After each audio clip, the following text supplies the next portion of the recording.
वाघाची जात त्याची दोन खार धग धगता धर्मनिष्ठ न्यायप्रिय गरिबाचा विघ्न हरता।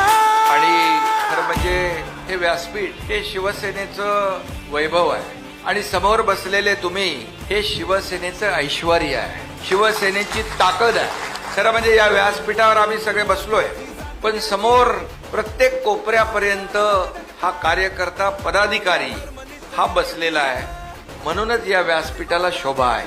आणि म्हणून पालघर हा शिवसेनेचा बालेकिल्ला।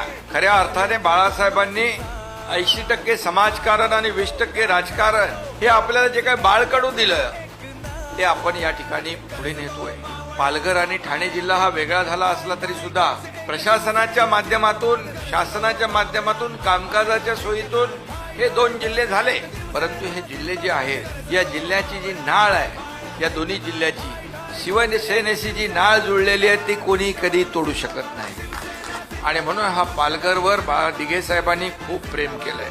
आणि खऱ्या अर्थाने पालघर मध्ये मी सांगण्याची आवश्यकता नाही, शिवसैनिक जो आहे हा शिवसैनिक हा जीवाला जीव देणारा आहे। खरं म्हणजे सर्वसामान्य माणसासाठी संघर्ष करणारे ही शिवसेना आहे। आणि म्हणून पालघर हा शिवसेनेचा बालेकिल्ला आहे आणि तो आपल्याला बालेकिल्लाने गड आपल्याला सर करायचा।